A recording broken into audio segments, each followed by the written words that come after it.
And Toastmasters International says we need 20 members to make a stable club. They require 20 members to charter a club. That's what they had 21 years ago when they chartered this club. And through the years, you see an influx of people. People move, their jobs change, they get married, they get other priorities. We've had some members come to our club, complete their first book, and say, okay, I'm done. You helped me out. That was good. Thank you very much. But some people, such as Doreen, who wasn't able to be here today, have been here 21 years. And Manuela, how many years have you been here? 16. That's what it takes to make a stable club, because we want to be in it for the long run. We want to be able to say we're here 40 years and then 50 years. Just think, 4 more years we'll have our silver anniversary, so to speak. And to do that, we need to constantly be bringing in new members. Last week, we were thrilled to have 3 people as guests. Well, the statistics with Toastmasters is 3 people yield 1 member.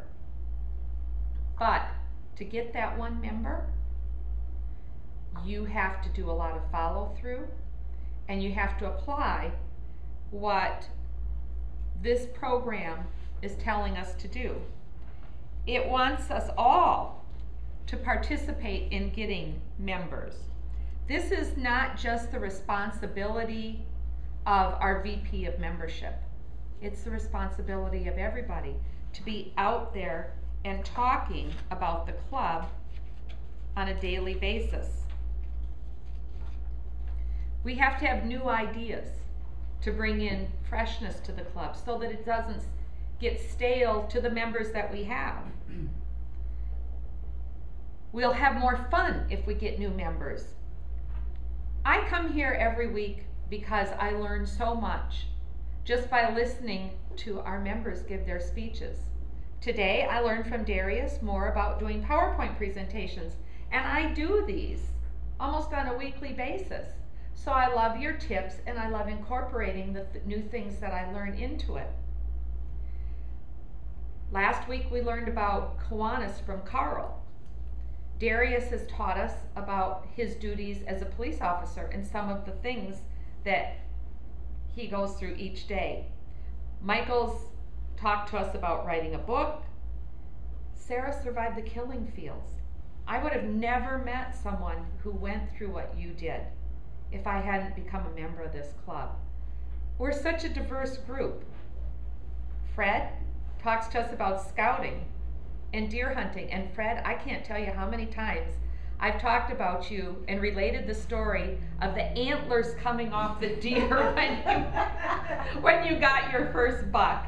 That was hysterical, and I could picture it, and I wish someone had been there with a camera to see your face. It would have been the best. So that's why we come. We learn so much about everybody at each meeting. And the more members we have, of course, the more revenue it brings to our club.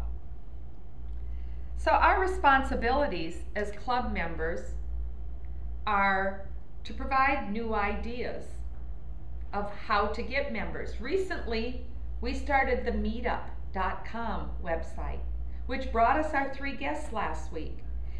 And we're building a rapport with those guests. They have said they will come again. They didn't make it today, but maybe next week. We have one who's had a conflict, but she keeps saying she's coming. So with everybody going on to the meetup.com site and participating, it should build our membership. It'll bring in more people. Facebook, how many of you are on Facebook? How many of you have talked about Toastmasters on your Facebook? This is what brings us new people, because the more friends you have on Facebook, the more publicity we'll get by you talking about it. I'm going to my Toastmasters this morning. Who wants to meet me there? Or I heard this great speaker talk about PowerPoint presentations at my Toastmasters today. You should have been there. That's what brings new people in. Our Toastmaster gives us a larger pool of leaders. If you're in a Toastmasters club, I say you're already a leader and you're just going to be a better leader. And of course, the fun. We have parties, we have our party pig. We do our little finds. And that makes it fun for everybody. Who doesn't enjoy Sarah's jokes? I mean, we all laugh. If you had a bad punchline, we'd still be laughing. So we have fun while we're here. And of course, the party pig brings us revenue. And with our revenue, our club has had the foresight to provide materials for our members. I don't think there's a club around that has a larger library or the video camera and all of the tools that we've provided to members to help make themselves better speakers. One of the things that we need to do is distribute our Toastmasters magazines. This was a great idea that I had never thought of before until I read this, but it talked about getting together all your old Toastmaster magazines, attaching a card with information about your club's meeting, and distributing them places that you go, like to doctor's offices, or maybe a company's waiting room somewhere locally around your club. That would be a great way to get interest, because as people are browsing through magazines, they may say, well, gee, I've never checked one of these out. Our guest said he didn't know how large Toastmasters was till he went to the website. The magazine would help promote that as well. So distribute some promotional materials. And when we do get guests, make sure that we greet them properly. Make sure that we welcome them.